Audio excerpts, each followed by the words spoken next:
Hey folks, how you doing? It's August 1st, so happy August, everyone. May this be a most August month, but in a good way. Because we've seen a lot of nonsense happen in August historically, that's for sure. But also some really great things. So happy birthday to my April 1st friends. You know who you are. So, what is going on in the Bitcoin market? We'll just jump right in. Well, as you know, the price of Bitcoin followed the returns to the downside yesterday, and pretty much have been doing that since Monday, right? So it's no surprise. I mean, yeah, we saw a bit of a leveling off there on Tuesday, but Wednesday just continued to the downside. And if you look at yesterday's VRE on the daily, it was trending. Right? It was tight, so it was a trending day. Did we have a trending day? You bet we did. Did it trend to the downside? You bet it did. So what about now? What about month? What about new month? Well, the new monthly range, right? The central monthly range of the VRE is now lower. Right? It's a bit lower. If you look at where it is compared to last month, it's dipped down somewhat. The top of the central monthly range is now down around where the center of the monthly range was last month. And obviously the central daily range has dropped down significantly. Yeah. And is wider than the 0.02% that it was yesterday. But to be honest, I've been so busy already this morning that I haven't even had time to look at the full numbers because it doesn't really matter. It's a brand new month. We have lower levels on the monthly. And so I'd like to point out something. Patterns break, maths don't. And I've been saying that for years and years and years and ever and ever and ever. But I especially point it out now because if you remember last month, there were silly goobers. That's right, that's what I'll call them, silly goobers. Saying things like, oh, July typically has a 9% increase in value and price. And I said, patterns break, maths don't. Right? Did Bitcoin have a 9% increase in price by the end of the month? No, it did not. Right? So, was it, did the month do what the average month does? No, it did not. Now, did it dip some and then rise some and get to a point where it had risen from the start about 9 months and 9%? Well, at some point it did, but it certainly didn't close there, right? So unless you include that wick in your calculation, which you could if you're scalping, but then you don't care about it as a monthly because it's irrelevant. The long-term holders were told, oh yeah, July typically goes up 9%. If you believe that, first of all, if you're a long-term holder, you don't care. But even if you're a relatively shorter-term trader, and you believe that, and you're trying to swing trade to a 9% position, well, focus, right? And so yeah, that was one thing. The 9% nonsense. What was the other one? July. Doesn't really matter. These things, patterns break, maths don't. Don't fall for that silly nonsense. Learn to trade the VEPs, right? That's what moves the actual markets. That's literally what moves the markets. So do that. You'll be much better off in terms of trading, right? So I just wanted to share that with you here early on this beginning of August time. Wishing all of you, like I said, a most August month. And join the Alpha Trading Discord. It's free. The link to it is just alphatradinghq.com/discord. That's alphatradinghq.com/discord. And you can join the live streams, which are Monday through Friday, starting at 9 a.m. in the Discord and on the Rumble. But you can join in the Discord. That way you guys should actually ask your questions in real time, get your questions answered in real time. And it's live on the Rumble too, but you'll get a much higher percentage probability of us being able to answer your questions if you're actually in the Discord, as opposed to on the Rumble, because there's a little bit of a higher probability we won't actually see your question there the moment you ask it. It's even happened sometimes that I've noticed that questions there can go unanswered because of availability or whatever. But in the Discord, we typically answer all of those pretty quickly. Anyway, that's it. Be happy to see you there. Join the Discord. It's free. You can also get free apps, tools, and education material to learn how to do all this stuff. Okay. That's it for now, folks. See ya. Happy trading. Ciao.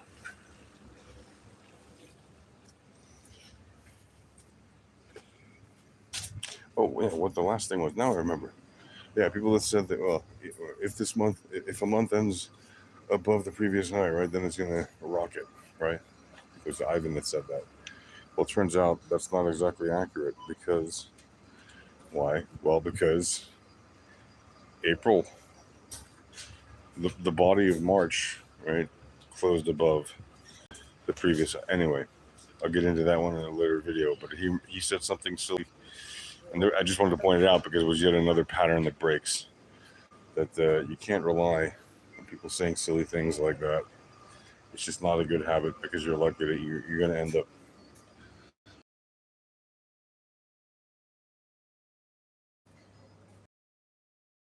count on silly patterns like, oh, if this goes above that line, then that breaks. That's not how it works. It's just not how these things work. Okay, so yep, I think that's going to do it for now. Okay. All right. Just gonna go with this for now. Okay. All right. All right. I don't remember what it was now. You know what? I should get into it a bit more. Just give me a minute here to organize. Okay. Yeah. Well,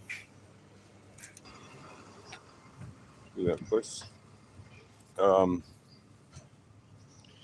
Just wanted to reiterate. Okay, yeah. So if you guys remember, maybe you don't, but I did make a little video mentioning the silly idea that if Bitcoin would close above 70K or something for the month, then the asset is sure to go to the moon in August.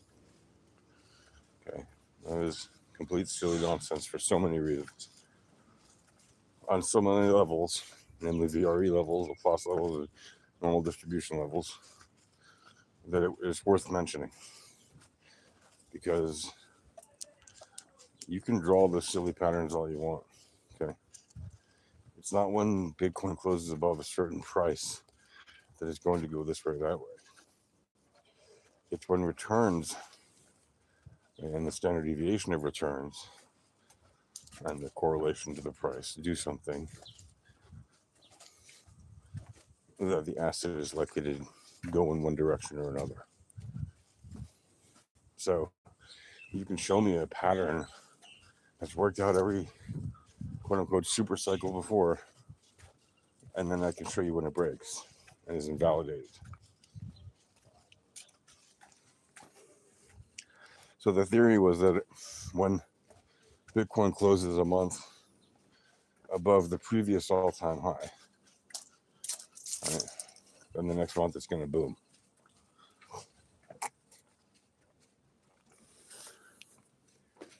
I mean, what's the problem with that? Anybody? Obviously, the Bitcoin price has closed above the previous all-time high, and it's done it on the monthly or whatever.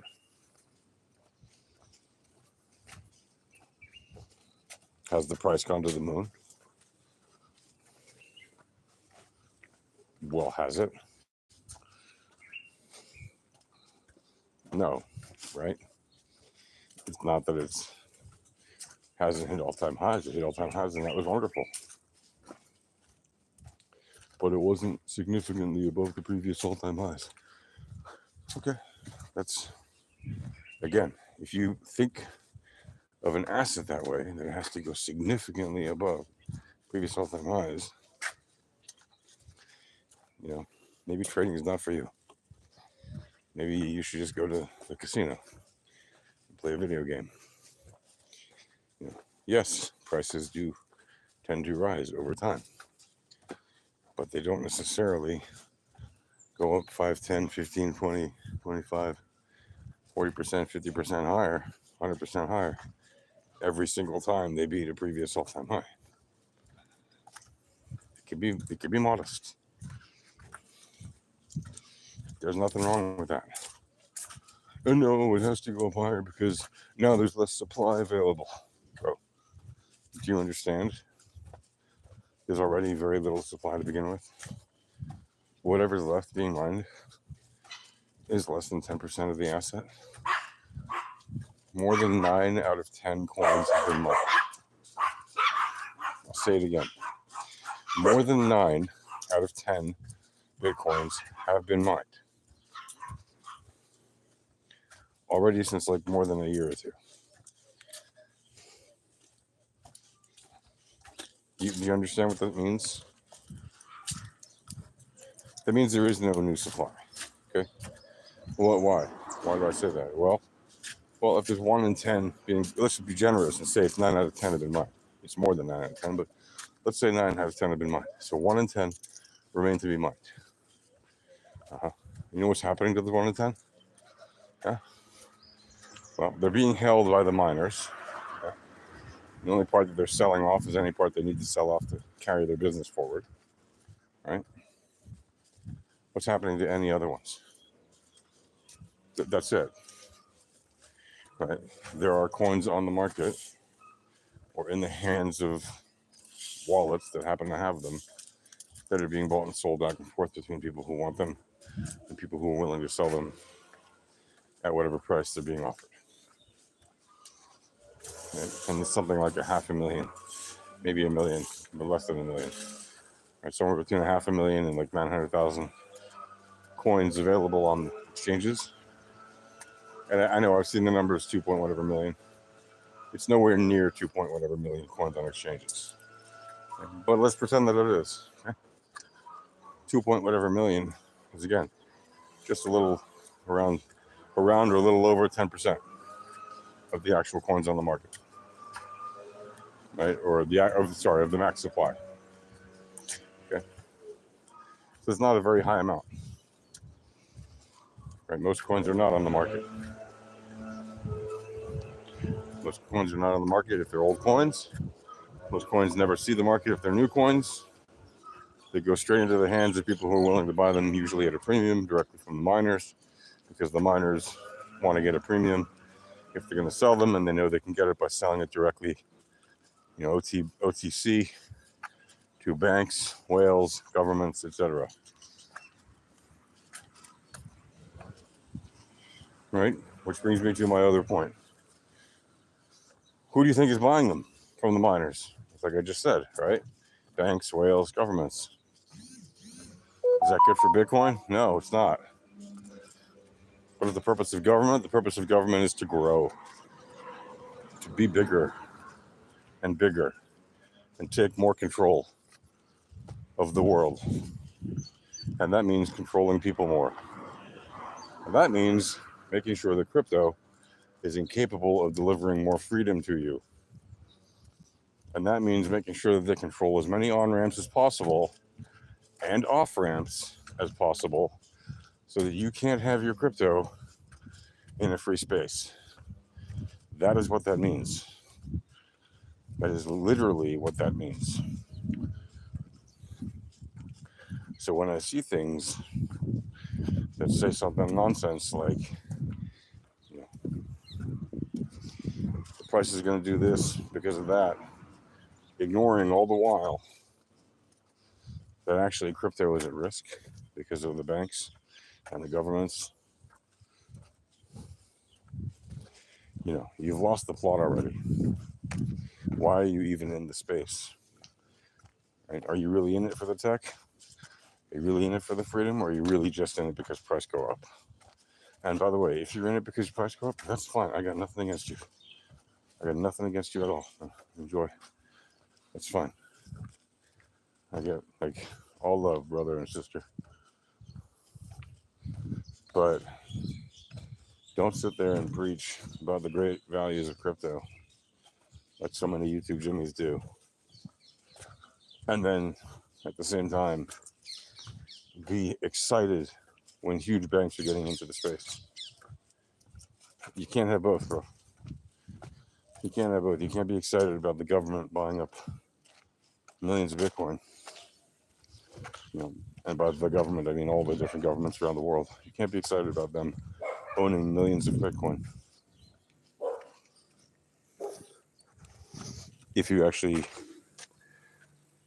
want the values like freedom that Bitcoin in theory gives you. Okay, that's going to do it for now, folks. If you want crypto to be a device to deliver more freedom, then it needs to be decentralized. That's it. Go watch the video I made a few days ago about that on my channel. Cheers.